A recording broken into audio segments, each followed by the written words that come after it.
নমস্কাৰ গগৈ স্পৰ্টছ শ্ৰেণীৰ প্ৰতিযোগী দৰ্শকক স্বাগতম জনাইছোঁ। মই বৰ্তমান উপস্থিত আছোঁ গুৱাহাটীৰ কামাখ্যা ৰেল ষ্টেচনত আৰু কামাখ্যা ৰেল ষ্টেচনৰ পৰা আৰু কিছু মুহূৰ্তৰ পাছতেই অসম ছাত্ৰ অলিম্পিকৰ প্ৰতিযোগিতাৰ বাবে এটা অসম দল ৰাওনা হ'ব। কিছু মুহূৰ্তৰ পাছতেই মোৰ লগত আছে সহযোগী দেখাব এটা সমগ্ৰ পৰিৱেশ।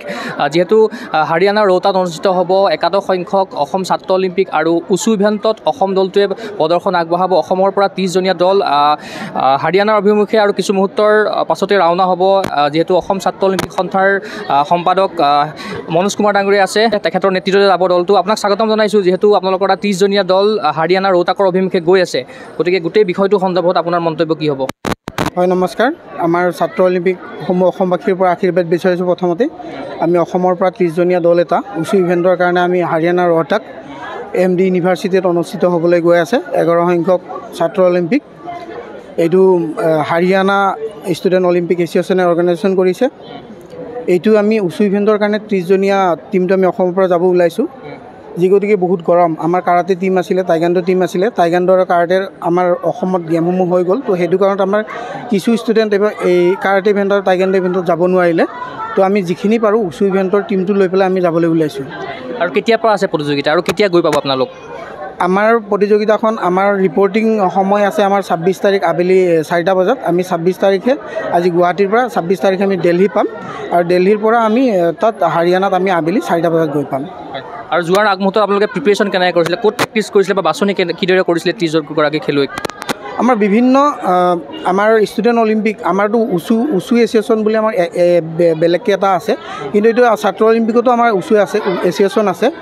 যিসমূহ জিলাৰ আমাৰ ছাত্ৰ অলিম্পিক অসমৰ পৰা এফিলিয়েশ্যন লৈছে, সেইখিনি জিলাৰ পৰা আমি বিশেষভাৱে বাছনি কৰি পেলাই আমি ছাত্ৰ ছাত্ৰীসকলক আমি লৈ যোৱাৰ কাৰণে আগবাঢ়িছোঁ। আৰু প্ৰিপেৰেশ্যন কিদৰে কৰিছিলে?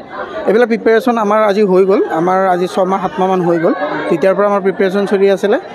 ডিষ্ট্ৰিক্টে আমাৰ প্ৰশিক্ষকসকলে প্ৰশিক্ষণ দি আছিলে। তো তেনেকৈ আমি আগবাঢ়ি আছোঁ। আৰু টিম মেনেজাৰ বা কোচ হিচাপে কোন গৈ আছে লগত? আপুনিও গৈ আছে লগত? মই লগত গৈ আছোঁ। মোৰ নেতৃত্বতে দলটো যাব। আমাৰ টিম মেনেজাৰৰ দায়িত্বত আছে আমাৰ কটন ইউনিভাৰ্চিটিৰ এক্স গেম ছেক্ৰেটাৰী ৰমেন বড়োৰ টিম মেনেজাৰৰ দায়িত্বত আছে। আৰু আমাৰ 2জন এছিষ্টেণ্ট টিম মেনেজাৰ আছে, প্ৰাঞ্জল ৰাভা আৰু সত্যজিৎ ৰাভা। আৰু কোচৰ দায়িত্বত আছে ববিতা দাস আৰু বিষ্ণু বড়ো। আৰু কি শাখাত হ'ব উচু খেলসমূহ? উচু খেলখন অনুষ্ঠিত হ'ব আমাৰ চাব জুনিয়ৰ, জুনিয়ৰ আৰু ছিনিয়ৰ শাখাত। এই 3টা কেটেগৰীত আমাৰ খেলসমূহ অনুষ্ঠিত হ'ব। আৰু কেইখন ৰাজ্য ইয়াতে পাৰ্টিচিপেট কৰিব? আমাৰ ইয়াত কেইখন ৰাজ্য পাৰ্টিচিপেট কৰিব মানে সৰ্বমুঠ আমাৰ 15-16খন ৰাজ্য থাকিব। কিমান টাফ হ'ব, কিমান আপুনি আশা কৰিছে, কিমান পদক পাব পাৰে অসমে? আগতেও যিহেতু অসম ছাত্ৰ অলিম্পিকৰ তত্বাৱধানত কেইবাটাও দল গৈছে, গতিকে আপোনালোকে পদক লাভ কৰিছে আগতেও।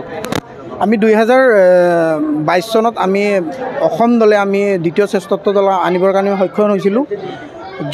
যোৱাবাৰো আমি ভাল ফলাফল এটা লাভ কৰিছিলোঁ। যি গতিকে আমাৰ ডাঙৰ টীম হয়, এইবাৰো আমি ভাল ফলাফল পাম বুলি আমি আশাবাদী। আপোনাৰ আচলতে মই পুনৰবাৰ আহিম। মই আকৌ পুনৰবাৰ মোৰ সহযোগী দেখাবৰ কাৰণে অনুৰোধ জনাম। যিহেতু এইটোৱে হ'ল যিটো টীম হাৰিয়ানাৰ ৰোহতাক অভিমুখে গৈ আছে আৰু কিছু মুহূৰ্তৰ পাছতে তেখেতসকল ৰাওনা হ'ব আৰু হাৰিয়ানাৰ অভিমুখে যিহেতু তেখেতক কামাখ্যা ৰেল ষ্টেচনৰ পৰা ৰাওনা হ'ব। মই টীম মেনেজাৰৰ ওচৰলৈ আহিবলৈ চেষ্টা কৰিছোঁ। আপোনাৰ ওচৰলৈ আহিছোঁ, আপোনাকো স্বাগতম জনাইছোঁ। যিহেতু 30জনীয়া এটা দল গৈ আছে আৰু আপুনি টীম মেনেজাৰ দায়িত্বত আছে, গতিকে কেনেকুৱা আশা প্ৰত্যাশা আছে, কি আশা কৰিছে? হয়, মই পোনপ্ৰথমতে গগৈ স্পৰ্টছক ধন্যবাদ জ্ঞাপন কৰিছোঁ। আৰু আমাৰ এইটো টীম আপোনালোকে দেখাই পাইছে।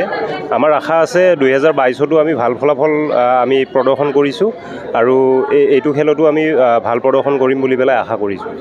কিমানমান পদক পাম বুলি আশা আছে?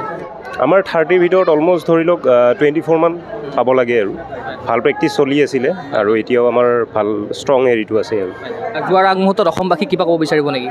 অসমবাসীক তেওঁলোকৰ ছাপৰ্ট বিচাৰোঁ, তেওঁলোকে যাতে আমাক ছাপৰ্ট কৰে। আৰু আপোনাৰ যিখিনি আমাৰ ষ্টুডেণ্ট আছে গোটেইখিনিয়ে ভাল ফলাফল আগতে প্ৰদৰ্শন কৰি পেলাই আহিছে আৰু ভাল চিলেক্ট হৈ পেলাই আহিছে। গতিকে অসমবাসীয়ে যাতে আমাক ছাপৰ্টটো দিয়ে আৰু এইখিনি। যিহেতু 30জনীয়া এটা দল আৰু ইয়াতে সৰু ল'ৰা ছোৱালীও আছে বা ছিনিয়ৰ ল'ৰা ছোৱালীও আছে, গতিকে 30জনীয়া দল এটা তুমি কণ্ট্ৰল কৰিব লাগিব। যিহেতু টীম মেনেজাৰ দায়িত্বত আছা, তাতে গৰমো পৰিছে, গতিকে অলপ দায়িত্ব থাকিব। আমি নিউট্ৰিচনেল ছাপৰ্টৰ পৰা আদি কৰি গোটেইখিনিয়ে লৈছোঁ। আমি যিখিনি পাৰোঁ মানে কণ্ট্ৰল কৰি পেলাই চলিবৰ কাৰণে চেষ্টা কৰিম। আৰু আমাৰ যিখিনি ষ্টুডেণ্ট আছে গোটেইখিনিয়ে জানা বুজা ল'ৰা ছোৱালী হয়, গতিকে এইখিনিয়ে আৰু। নিশ্চয়কৈ আপোনাক ধন্যবাদ জ্ঞাপন কৰিছোঁ। মই সকলো ভাৱ ল'বৰ কাৰণে চেষ্টা কৰিম আপুনি কোন জিলাৰ পৰা আহিছে আমি কামৰূপ ডিষ্ট্ৰিক্ট হয় কামৰূপ ডিষ্ট্ৰিক্টৰ পৰা আহিছে কি আশা আছে কি পাম বুলি আশা আছে আমাৰতো ভাবিছোঁ চববিলাকে গ'লটোত ৰাখিব বুলি ভাবিছোঁ মই নিশ্চয়কৈ আপোনাক ধন্যবাদ জ্ঞাপন কৰিছোঁ মই আৰু খেলুৱৈ আহিব চেষ্টা কৰিছোঁ আপোনাৰ নামটো কি আৰু কি ক'ব নমস্কাৰ মোৰ নাম শ্ৰী ৰাজদীপ বৰুৱা কোন ডিষ্ট্ৰিক্টৰ কামৰূপ কেনেকুৱা কি ইভেণ্টত খেলিব মই উচু ইভেণ্ট জুনিয়ৰ শাখাত খেলিম কি আশা আছে গ'ল পাৱাৰ আশা আছে যিহেতু অসম ছাত্ৰ অলিম্পিক সন্থাই এখন উপযুক্ত মঞ্চ প্ৰদান কৰিছে তোমালোকক এখন ধুনীয়াকৈ ৰাষ্ট্ৰীয় পৰ্যায়ত লৈ গৈছে গতিকে সন্থাক কি ক'বা তুমি মই মানে ভালকৈ প্ৰেক্টিচ কৰাইছে আমাক চবকে আশা কৰে হেৰি গ'ল পাবৰ কাৰণে সোণৰ পদক লাভ কৰিব কৈছিল নিশ্চয়কৈ তোমাক ধন্যবাদ জ্ঞাপন কৰিছোঁ মই আৰু কেইগৰাকীমান খেলুৱৈৰ ওচৰলৈ যাবলৈ চেষ্টা কৰিম মই তোমাৰ ওচৰলৈ আহিছোঁ তোমাৰ নামটো কি আৰু তুমি ক'ৰ পৰা আহিছা মোৰ নাম আইছা মই ইয়াতে থাকোঁ গুৱাহাটী পল্টন বজাৰ কি ইভেণ্টত খেলিবা তুমি উচু খেলিম কোনটো কেটেগৰী আণ্ডাৰ 22 প্ৰিপেৰেশ্যন কিদৰে কৰিছা প্ৰিপেৰেশ্যন মই কৰি আছোঁ 3 মান্থছৰ পৰা কৰি আছোঁ মোৰ মানে মাষ্টাৰ্ছ কমপ্লিট হ'ল তাৰপিছত মানে এক্সামৰ পিছতে প্ৰেক্টিছ কৰি আছোঁ এক্সামৰ পিছৰ পৰা যিহেতু ৰাষ্ট্ৰীয় পৰ্যায়ৰ প্ৰতিযোগিতা গতিকে বহুত টাফ হ'ব বিভিন্ন ৰাজ্যৰ খেলুৱৈ আহিব গতিকে কিমান আশা প্ৰত্যাশা আছে কি মেডেল পাম বুলি আশা আছে মইতো নিজৰ বেষ্ট দিম আৰু ট্ৰাই কৰিম কি গ'ল্ড মেডেলে আনো আৰু লাষ্ট টাইমো মই খেলিছিলোঁ পাৰ্টিচিপেট কৰিছিলোঁ যোনটো উত্তৰাখণ্ডত হৈছিল তো সেইটোতে ভালেই কৰিছিলোঁ তো এইটোতো মানে বেষ্ট দিম নিজৰ যিহেতু তোমালোক অসম ছাত্ৰ অলিম্পিক সন্থাৰ তত্বাৱধানত গৈ আছা হাৰিয়ানালৈ গতিকে সন্থাই যিহেতু তোমালোকক এখন উপযুক্ত মঞ্চ প্ৰদান কৰিছে গতিকে সন্থাক তুমি কিদৰে ধন্যবাদ জ্ঞাপন কৰিছা মই বহুত বেছি গ্ৰেটফুল হয় ছাৰৰ ৰামেন ছাৰৰ আৰু মনোজ ছাৰৰ যোনে মানে আমাক অপৰচুনিটিটো দিছে তাতে যাই পিনি আৰু নিজৰ বেষ্ট দিম সেইটোৱে আশা থাকিল ধন্যবাদ জ্ঞাপন কৰিছোঁ মই আৰু গৈ খেলুৱৈ চলাবলৈ চেষ্টা কৰিম তোমাৰ নামটো কি তুমি ক'ৰ পৰা আহিছা মোৰ নাম পৰিমিতা মিলি মই কটন ইউনিভাৰ্চিটিতে পঢ়া মানে মাষ্টাৰ ডিগ্ৰী কমপ্লিট হৈছে আৰু মই উচুত খেলিম উচু আণ্ডাৰ 26 কেনেকুৱা আশা আছে তোমাৰ গ'লৰে আশা আছে আৰু চেষ্টাটো কৰিছোঁ পাম বুলি আশা কৰিছোঁ যিহেতু গৰমো বহুত পৰিছে গৰমটো হয় বাৰু খেলিব লাগিব চেষ্টা কৰিম আপুনি কোন জিলাৰ পৰা প্ৰতিনিধিত্ব কৰিছে মই আমাৰ গুৱাহাটীৰ পৰা প্ৰতিনিধিত্ব কৰিছোঁ উচুত কেনেকুৱা লাগিছে যিহেতু হাৰিয়ানালৈ গৈ আছে ভালে লাগিছে মই যোৱাবাৰো খেলি আহিছোঁ 2022 তেতিয়া চিলভাৰ আনিছিলোঁ এইবাৰ আশা কৰিছোঁ গ'ল আহিব বুলি আৰু সন্থাক কি ক'বা মনোজ ছাৰৰ তেওঁৰ ৰমেন ছাৰ সকলোকে ধন্যবাদ যে তেওঁলোকৰ প্ৰচেষ্টাত এইখিনি চলি আছে তেওঁলোকে যোৱাবাৰো বহুতখিনি সহায় কৰিছিল এইবাৰো তেওঁলোকে বহুতখিনি সহায় কৰি আছে প্ৰেক্টিচৰ ক্ষেত্ৰত হওক বা অহা যোৱাৰ ক্ষেত্ৰতে হওক গতিকে গোটেইখিনিক ধন্যবাদ গোটেই ছাত্ৰ সন্থাৰ এইটো নিশ্চয়কৈ তোমাৰ ধন্যবাদ জ্ঞাপন কৰিছোঁ মই আৰু খেলুৱৈ ওচৰলৈ আহিব চেষ্টা কৰিছোঁ তোমাৰ নামটো কি আৰু তুমি ক'ৰ পৰা আহিছা নমস্কাৰ মোৰ নাম শ্ৰী জানমণি হাজং মই বকৰ পৰা আহিছোঁ কেনেকুৱা লাগি আছে কি মেডেল পাম বুলি আশা আছে এনেতো গ'ল্ড মেডেল পাম বুলি আশা আছে প্ৰেক্টিচ ক'ত কৰিছিলা প্ৰেক্টিচ বনগাঁও ফিল্ডত যিহেতু তুমি আগতেও খেলিছা অসম ছাত্ৰ অলিম্পিকৰ নেতৃত্বত গতিকে অসম চৰকাৰৰ পৰা কেনেকুৱা ধৰণৰ সহায় সহযোগ লাভ কৰিছা বা কিবা জলপানী লাভ কৰিছা নেকি আমাক মানে স্কলাৰশ্বিপ পাইছিলোঁ আমি আসাম চৰকাৰৰ পৰা তো মানে 60,000 আমি পাইছিলোঁ চবে মানে যোনে মানে গৈছিল খেলিব আৰু যোনে মেডেল পাইছে তো মই গ'ল্ড পাইছিলোঁ তো গ'ল্ডক মানে 60,000কে দিছিলে মানে 1 ইয়েৰৰ পিছত দিছে খেলি অহা পিছত তোমালোকক অসম চৰকাৰে ছাপোৰ্ট হয় ছাপোৰ্ট কৰিছিল मिला है हाँ मुझे भी मिला है हम लोग को स्कॉलरशिप मिला और इस बार भी मतलब उम्मीद करते हैं कि गोल्ड आए और हम लोग को फिर से स्कॉलरशिप मिले ताकि आगे हम लोग पार्टिसिपेट कर पाए और मतलब आगे गेम में भी उसी पैसे से তুমিও পাইছা অসম চৰকাৰৰ পৰা যোৱা বছৰ আমি 2022ত এককালীন সাহায্য এটা পাইছিলোঁ অসম চৰকাৰৰ পৰা এইবাৰো আশা কৰিম যাতে খেলি অহাৰ পিছত যদি মেডেল পাওঁ এইবাৰো তেনেকুৱা এটা এককালীন সাহায্য আগবঢ়ায় যাতে আমি ভৱিষ্যতে এই খেলসমূহ আগবঢ়াই লৈ যাব পাৰোঁ তুমিও পাইছা মাননীয় অসম চৰকাৰৰ পৰা জলপানী পাইছোঁ তো এইবাৰ আশা কৰোঁ জিকি এইখিনি কৰোঁ গভৰ্ণমেণ্টৰ পৰা ছাপোৰ্ট পাওঁ পুনৰবাৰ আহিব বিচাৰিছোঁ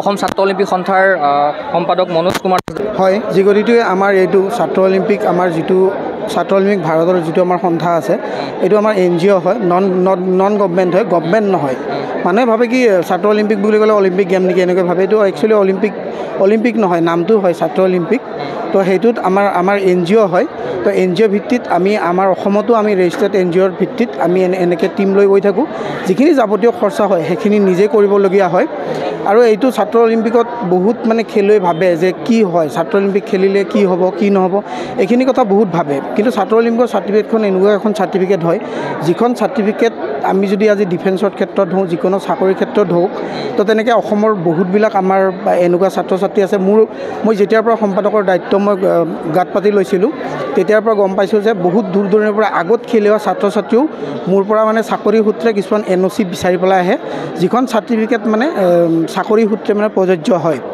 আৰু এতিয়া এনেকুৱা হৈছে আজি যিসকল ছাত্ৰ ছাত্ৰী যাব আমাৰ মাজতেই আছে অসম চৰকাৰৰ পৰাও সিহঁতে জলপানি পাবৰ কাৰণে সক্ষম হৈছে আগতে পাইছে জলপানি তো সেইসকল ছাত্ৰ ছাত্ৰী ইয়াত আছে উপস্থিত আছে সেইসকল ছাত্ৰ ছাত্ৰী এইবাৰো মানে যাবৰ কাৰণে আহিছে আৰু এইবাৰ কোনে অকণমান সহযোগিতা কৰিছে নেকি কাক ধন্যবাদ জনাব বিচাৰিব যোৱাৰ ক্ষেত্ৰত আমি ধন্যবাদটো আমি অসম চৰকাৰকেই জনাম যদিও আমাক যদি এতিয়ালৈকে যদি আমি চৰকাৰীভাৱে একো সুবিধা পোৱাও নাই ভৱিষ্যতে নিশ্চয় ক্ৰীড়াৰ ক্ষেত্ৰত যেনেকৈ আমাৰ ভাৰতবৰ্ষকে ধৰি অসমখন আমাৰ যেনেকৈ আগুৱাই গৈ আছে আমি ভাবোঁ যে আমাৰো এনেকুৱা ধৰণৰ NGO ভিত্তিক বা ফেডাৰেশ্যন ভিত্তিক এছ'চিয়েশ্যন ভিত্তিক আমাৰ যিবিলাক সংগঠন আছে আমাৰ নিয়া খেলুৱৈসমূহকো অসম চৰকাৰে মানে ভাল চকুৰে চাই পেলাই আমাক আগবঢ়াই নিব বুলি আমি আশাবাদী এখন অসমবাসীক উদ্দেশ্যি কি ক'ব অসমবাসীৰ পৰা অসমৰ মৰমৰ ৰাইজৰ পৰা মই এটাই বিচাৰিম যে আমি ছাত্ৰ অলিম্পিক সন্থাটোৱে আমি অসমৰ পৰা গাঁওবোৰৰ পৰা লুকাই থকা খেলুৱৈসকলক আমি লৈ গৈ আছোঁ সেই খেলুৱৈসকলে যাতে আমি ভাল প্ৰদৰ্শন কৰি আহিব পাৰোঁ তাৰ বাবে যাতে আশীৰ্বাদ দিয়ে আমি যাতে মেডেল লৈ আহোঁ তাৰপিছত যাতে আমাক অকণমান মৰম দিয়ে আৰু